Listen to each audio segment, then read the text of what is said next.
SST paper 2 CTET day 13 में आप सभी का स्वागत है। हेलो दोस्त, कैसे हैं आप सभी। और आज की क्लास में हम इतिहास के टॉप इंपॉर्टेंट 50 क्वेश्चंस को डिस्कस करेंगे।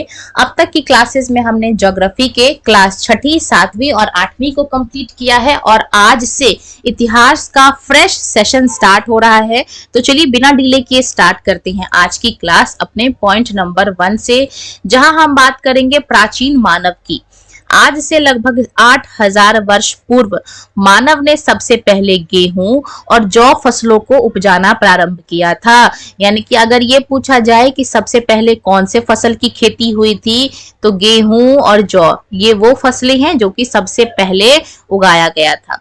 और जहां चावल उपजाया गया था वो जो स्थान है वो विंध्य के उत्तर में स्थित थे।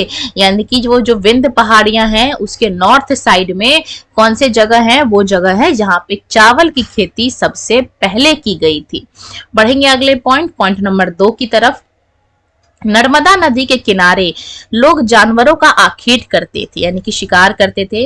गंगा के दक्षिण में इन नदियों के आसपास का क्षेत्र जो है वो प्राचीन मगध के नाम से जाना जाता था।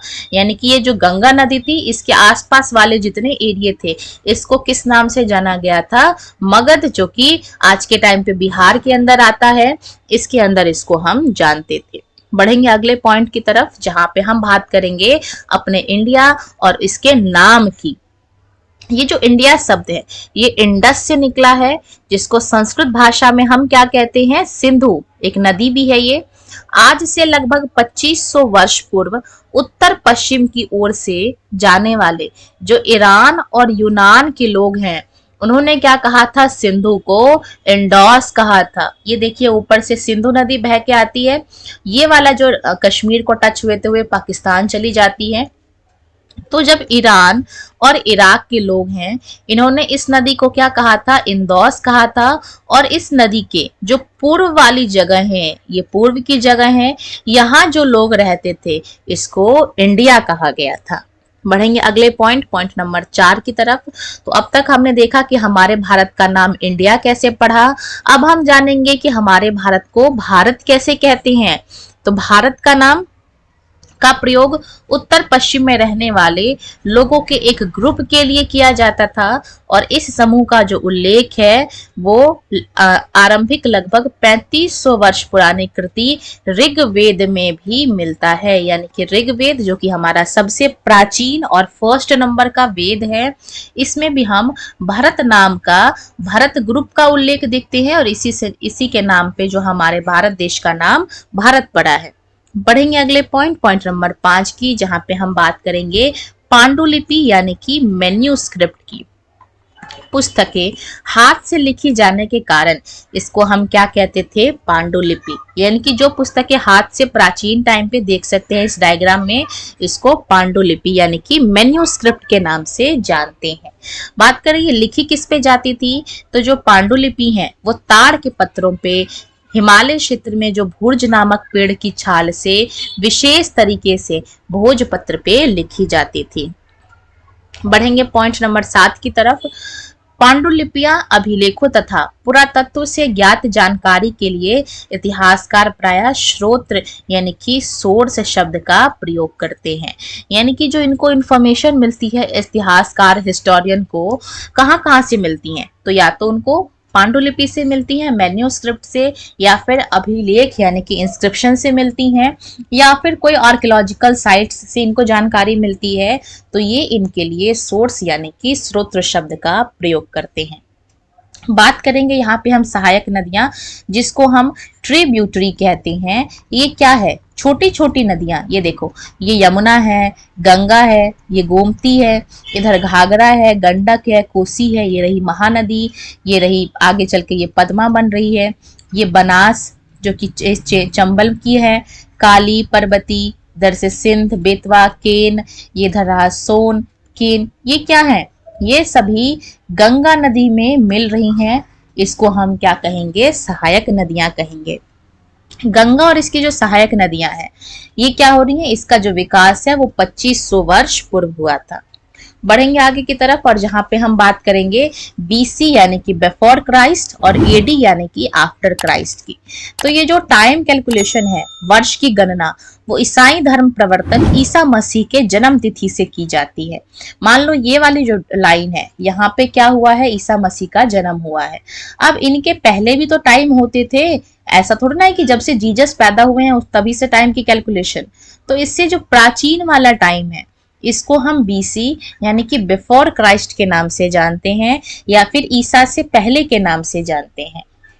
वहीं इनके जन्म के बाद की जो तारीख है उसको हम एडी यानी कि एनो डोमिनी यानी कि ईसा से बाद के वर्ष के रूप में जानते हैं।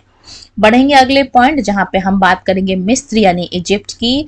तो मिस्र के उत्तरी तट पे रोसेटा नाम का एक कस्बा है। यहाँ से एक हमें ऐसा उत्कीर्ण पत्थर मिला है जिसमें एक ही लेख में 3 अलग अलग भाषाओं और लिपियों का प्रयोग किया है। तो कितनी कॉम्प्लिकेशंस हैं ये कि लेख एक ही है लेकिन 3 अलग अलग भाषाओं का हमें इसमें यूज होते हुए दिखता है।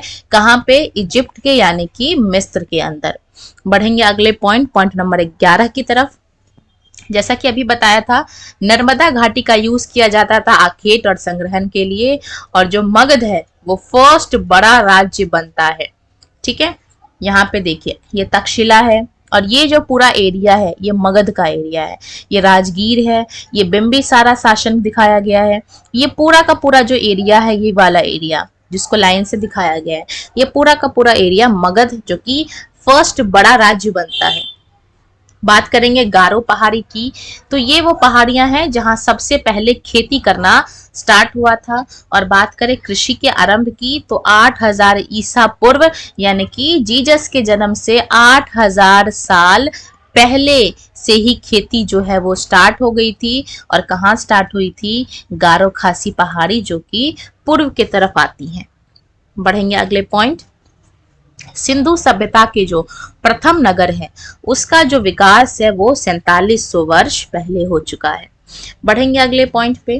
पत्थर से जो बने औजार लगभग 10,000 साल बाद बनाए गए थे और इनको क्या कहेंगे, प्राकृतिक पत्थर या फिर गुटिका कहेंगे। वहीं पे बात करें भीमबेटका की तो हुस्सी, करनूल की गुफाएं और भीमबेटका ये वो आर्कियोलॉजिकल साइट्स हैं जहां पे आखिर तक खाद्य संग्राहकों के होने का प्रमाण मिलता है, यानी कि कैसे ये भोजन इकट्ठा करते थे इसका हमें प्रमाण मिला है। बात करेंगे भीमबेटका की तो यह आज के मध्य प्रदेश में सिचुएटेड है और जो प्राकृतिक गुफाएं हैं वो विंध्य और दक्कन के पर्वतीय इलाकों में मिलती हैं जो नर्मदा घाटी के पास हमें देखने को मिलता है। बढ़ेंगे अगले पॉइंट नंबर 17 पे जहां पे हम बात करेंगे पुरास्थल यानी कि आर्कियोलॉजिकल साइट्स के बारे में। तो ये वो जगह है जहां औजार, बर्तन और इमारतें जैसी वस्तुओं के अवशेष यानी कि बची खुची चीजें मिलती हैं। बढ़ेंगे अगले पॉइंट पे।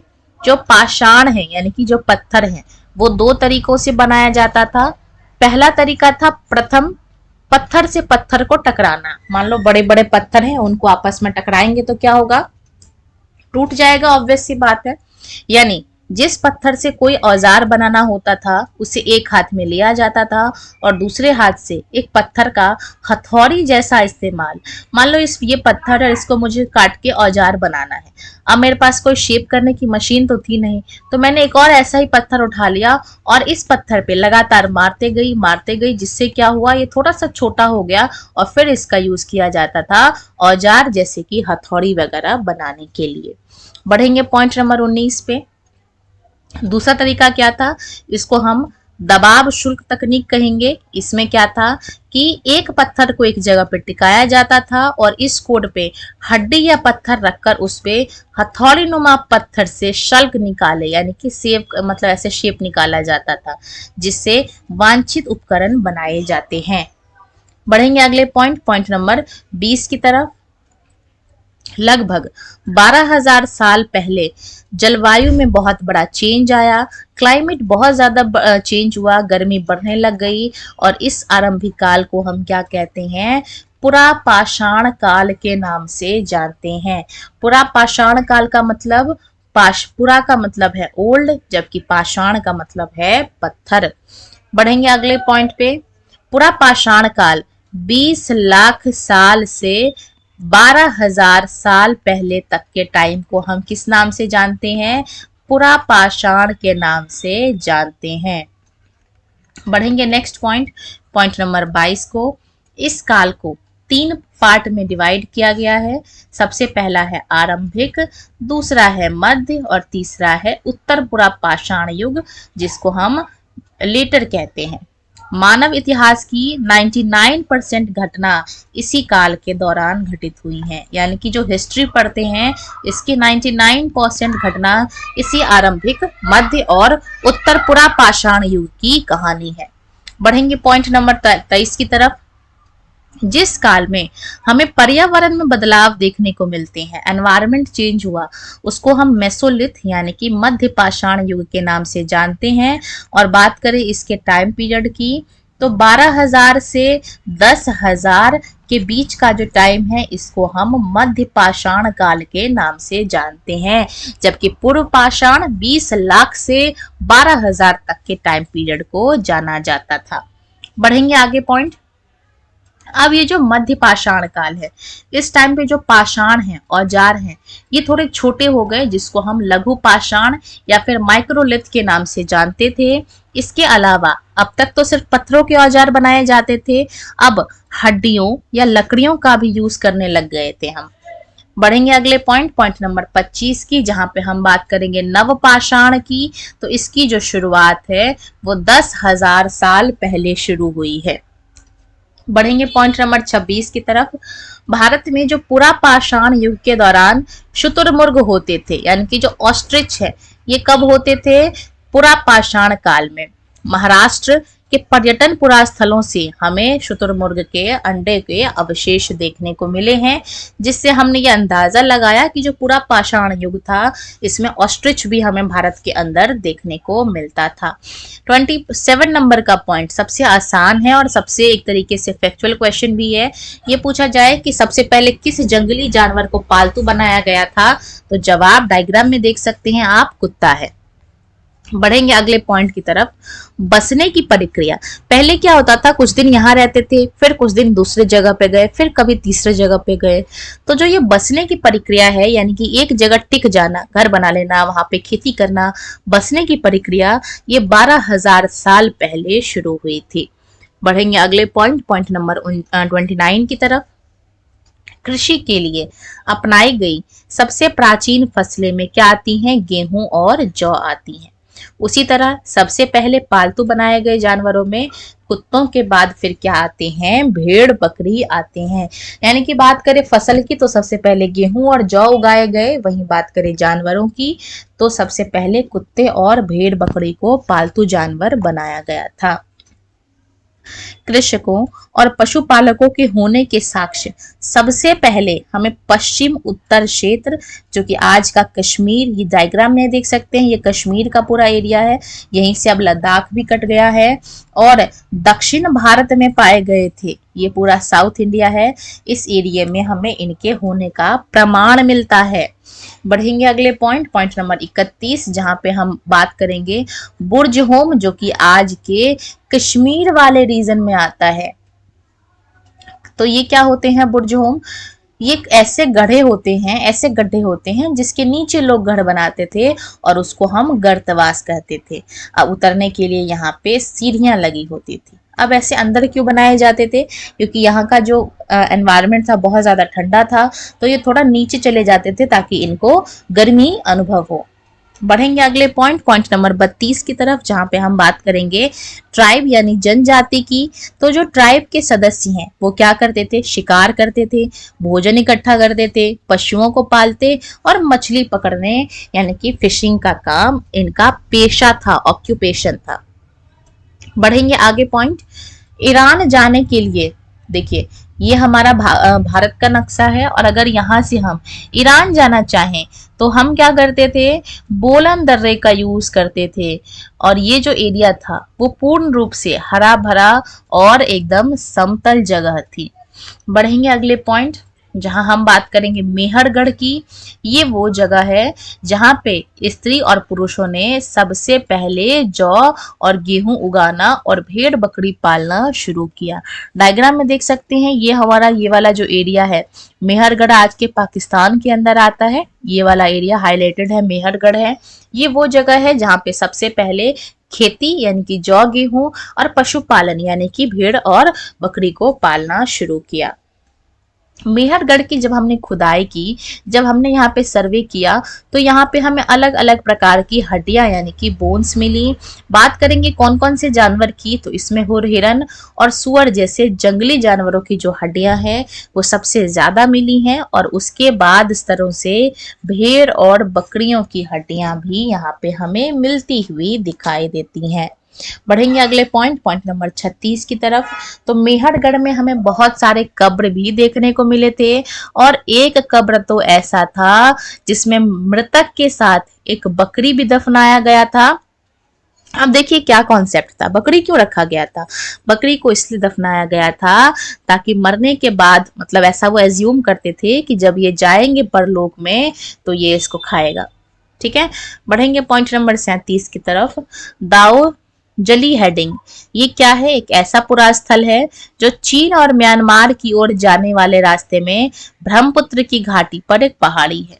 ये देखो, ये हमारा चाइना है और ये हमारा म्यांमार है। तो जो इस रास्ते में जो जाने वाली जो हमारी ब्रह्मपुत्र पहाड़ी है, यहाँ पे ये जगह है और ये भी एक पुरा स्थल है। बात करेंगे पॉइंट नंबर 38 की, फैक्चुअल क्वेश्चन है। ये जो जेडाइट पत्थर है ये कहाँ से लाया गया था, इस चीन यानी कि चाइना से लाया गया था। बढ़ेंगे अगले पॉइंट जहां हम बात करेंगे नवपाषाण युग की। तो इसके सबसे फेमस पुरा स्थलों में एक जगह है चताल, जो कि आज के टर्की यानी कि तुर्की में है। यहाँ दूर दराज यानी कि बहुत दूर दूर से चीजें लाई जाती थी और इसका यूज भी किया जाता था। सीरिया से लाया गया चकमक पत्थर, लाल सागर की कौड़ियां और भूमध्य सागर की कौड़ियां यहाँ पे लाई जाती थी। पॉइंट नंबर 40 कहता है हल्लूर में ज्वार बाजरा की प्राप्ति हुई थी। बसने की प्रक्रिया जो है वो 12,000 साल पहले स्टार्ट हुआ, और ये जो मेहरगढ़ जो कि पाकिस्तान में है, डायग्राम की हेल्प से आप देख सकते हैं, यहाँ पे बस्ती का विकास लगभग 8,000 साल पहले संपन्न हुआ था। बढ़ेंगे पॉइंट नंबर 41 की तरफ।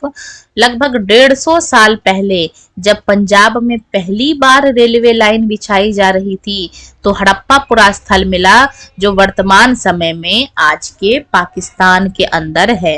यानी कि 150 साल पहले जब हम पंजाब के अंदर रेलवे लाइन बिछा रहे थे, तभी हमें वहां से हड़प्पा पुरा स्थल मिला जो आज के टाइम में पाकिस्तान के अंदर आता है। बढ़ेंगे पॉइंट नंबर 42 की तरफ। इस नगर की खोज सबसे पहले हुई थी, इसलिए बाद में मिलने वाले इस तरह के सभी पुरा स्थलों में जो इमारतें और चीजें मिली हैं उन्हें इसी सभ्यता की इमारतें यानी कि हड़प्पा सभ्यता की इमारत कही गई हैं, और इन शहरों का निर्माण लगभग 4700 साल पहले हुआ था।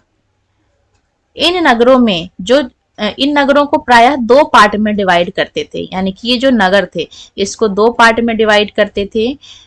पश्चिमी भाग छोटा था, इसका ये जो पूर्वी भाग है ये बहुत लंबा था, और ये जो पश्चिमी भाग है ये छोटा था, लेकिन ये ऊंचाई पे बना हुआ था। ठीक है, जिसको हम क्या कहते थे, दुर्ग नगर कहते थे। जबकि पूर्वी वाला जो हिस्सा था ये बहुत नीचे था, नीचे पे स्थापित था, और इसको हम क्या कहते थे, निचला नगर के नाम से जानते थे। बढ़ेंगे अगले पॉइंट नंबर 44 की तरफ, जहां पे हम बात करेंगे मोहनजोदाड़ो की। तो यहाँ पे एक खास तालाब बनाया जाता था, डायग्राम की हेल्प से आप देख सकते हैं। इसको ग्रेट बाथटब यानी कि महान स्नानागार के नाम से जानते थे, और इस तालाब को बनाने में हमें ईंट प्लास्टर का यूज करते थे, जो कि पानी के रिसाव को रोकने के लिए यूज किया जाता था। इसके अलावा चारकोल का प्रयोग भी इसके अंदर हुआ है। बात करेंगे कालीबंगा जो कि राजस्थान में है आज के, और लोथल जो कि गुजरात पे है। यहाँ पे हमें अग्निकुंड डायग्राम में देख सकते हैं, ये अग्निकुंड है। फायर अल्टर है जो कि हमें कहाँ पे मिला था, कालीबंगा यानी राजस्थान, और लोथल यानी कि गुजरात के अंदर। वहीं बात करें ग्रेट ग्रानरी यानी कि बड़े बड़े भंडार गृह की, तो ये हमें हड़प्पा, मोहनजोदाड़ो और लोथल जो कि गुजरात के अंदर में है, और हड़प्पा और मोहनजोदाड़ो आज के पाकिस्तान के अंदर हमें देखने को मिलते हैं। बढ़ेंगे पॉइंट नंबर 46 पे।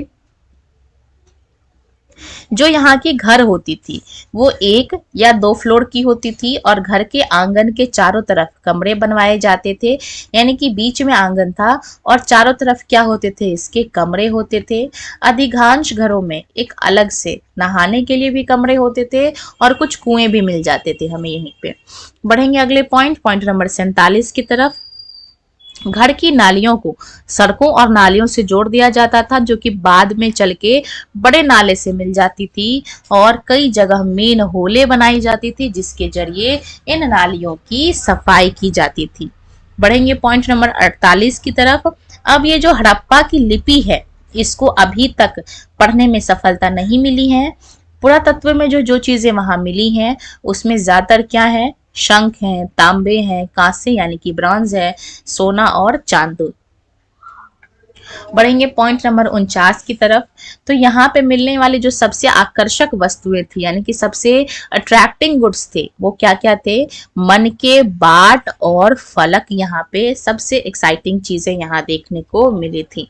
और बात करें आज के अंतिम पॉइंट, हड़प्पा सभ्यता के जो लोग हैं वो पत्थर की मोहरे बनाते थे, और ये आयतकार शेप के होते थे जिसपे हमें जानवर, जैसे देखिए डायग्राम की हेल्प से आप देख सकते हैं, ये जानवर जैसे कि शेर जैसा कुछ प्रतीत हो रहा है हमें। इसके अलावा हड़प्पा सभ्यता के जो लोग हैं वो काले रंग डिजाइन हुए खूबसूरत लाल मिट्टी के बर्तन भी बनाते थे। इसी के साथ आज के टॉप इंपॉर्टेंट 50 पॉइंट्स कवर होते हैं।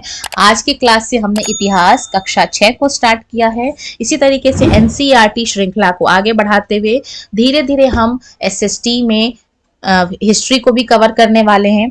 वीडियो पसंद आया हो तो वीडियो को लाइक करना, और सीटेट से जुड़ी सभी क्लासेस को क्रमबद्ध तरीके से जानने के लिए चैनल को सब्सक्राइब करना।